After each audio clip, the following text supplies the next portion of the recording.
My name is Joel de la Cruz, and my topic for today will be the Vietnam War. The major claim I'm making today will be how the Vietnam War was a political retreat compared to a tactical one. And a little reason why this information is still relevant today, all of us at one point or another in our academic lives had to learn about the Vietnam War, and we all learned how the U.S. forces lost out to the North Vietnamese and Viet Cong forces. But ever seldom do we ever look at the facts of the Vietnam War for what they really meant. If we look at these facts, we will see a clear and present picture that we did not lose the war, rather we decided to withdraw due to large political discretion. The secondary claims that I will make to support my main claim are: 1, that the United States were winning the war by basic definition; 2, that this was the first war that received such an extensive amount of media reporting on it; 3, that public opinion is what swayed Congress to end the war. The United States was winning the war by basic definition. Barack Obama on the 93rd Annual Conference of the American Legion in 2011 said, "You veterans did not always receive the respect that you deserve, and that was a national shame. But let it be remembered that you did not lose a major war of the battle." The U.S. forces only lost about 58,000 military men compared to the North Vietnamese, which lost 1.1 million men, according to the National Archives. The Department of Defense reported the U.S. spending about $168 billion at the time of the war. With the inflation today, that comes out to be $950 billion. The United States was fully invested into this war and would seek out to win. We held a strategic might stemming from our advanced weaponry, most specifically our bombs. The United States dropped nearly 7 million tons of bombs on the Vietnam War. We were beating the country down, and we would eventually reach our goal of defeating the communist threat. The Vietnam War was the first war to receive such an extensive amount of reporting. For example, in World War II, the military took control of radio communications and censored photos coming in and out of the battlefields. In World War II, the Military Office of Censorship was created so that reporters would have to seek out credentials in order to report on stories. This was done so that stories such as the atomic bomb were not released before they were ready. By the time World War II was wrapped up, only about 9% of American households held television sets, and soon that number gradually grew to 93% by 1966. With this new rise in technology and video recorders and audio recorders, the government faced a new problem of having to censor a wide range of information coming out of the country. Without proper control by the government, the media was able to publish uncensored pictures and videos showing the true brutality of war for the first time.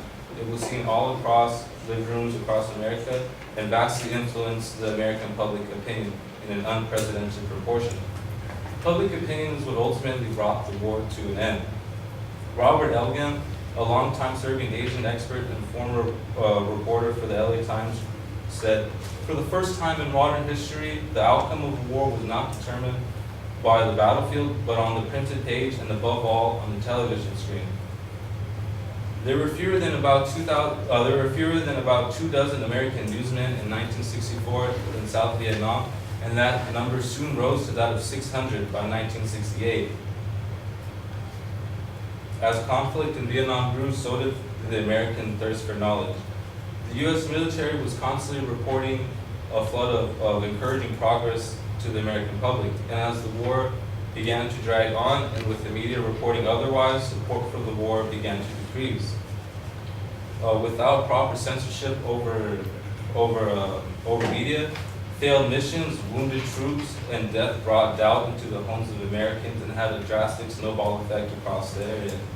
Again, with no censorship, the 50 million American TV viewers had a representation of Vietnam that was filled with graphic images and demonstrated the overall lack of progress in the Vietnam War.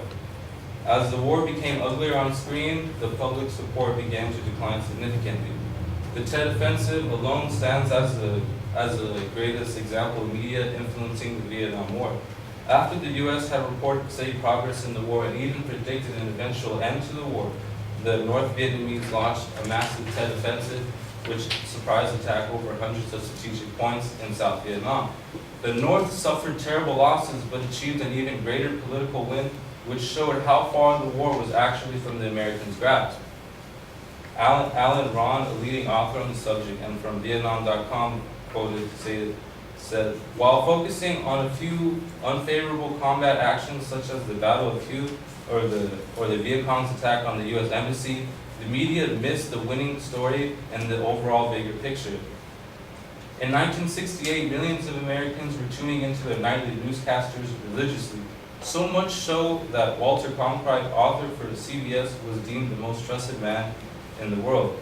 After Cronkite's February 1968 assessment of the war, he deemed it a stalemate. This persuaded many Americans that the war could not be ended at a bearable price. He held such a large part of the population's ear that President Lyndon B. Johnson said, "If I've lost Cronkite, I've lost middle America."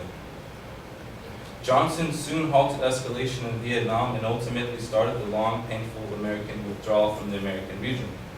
In conclusion, we now know that the United States was winning the war by all basic definitions. The U.S. government, for the first time, had to deal with a wide range of biased reporting on a national scale.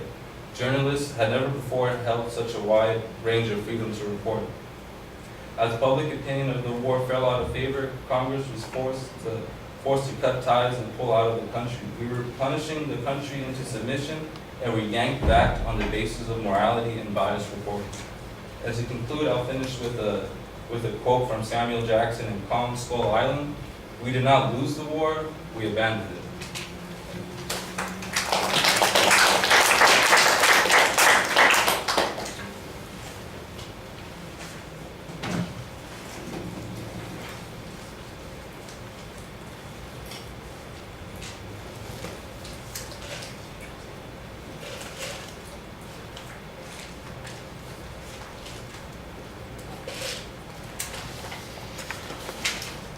Okay, the proposition's clear. I think you need a little more explanation about why it's important to fight this battle and make this argument. Whether it is for repair of the image of the military, whether it is for future impact on other wars that might be affected by the same sorts of behaviors. There's got to be a little bit more justification. It's pretty easy to follow. There's not a lot of confusing information in the presentation. There are a couple of places where it is a little problematic, because at one point you're talking about how we're winning militarily, but then it appears that we were wrong in estimating that the war was close to being over. We were wrong about our ability to contain North Vietnam. The Tet Offensive, like you said, seemed to run contrary to the expectations. The public's disenchantment with the war certainly had an impact on that, and I think that you kind of explain how that process worked. The notion that there was censorship, and that's why we didn't have the same kinds of problems in World War II, and we lost the censorship in Vietnam.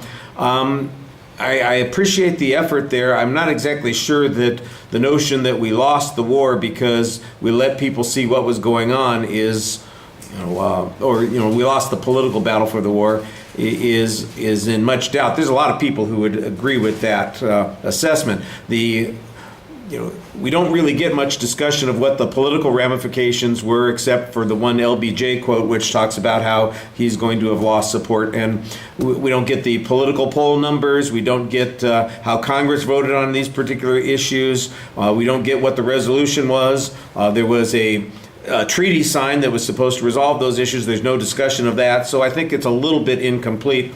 But you had some good testimonies to support your position. It's well organized, and I thought you delivered it reasonably well. Sometimes maybe a little more reading than you want to have.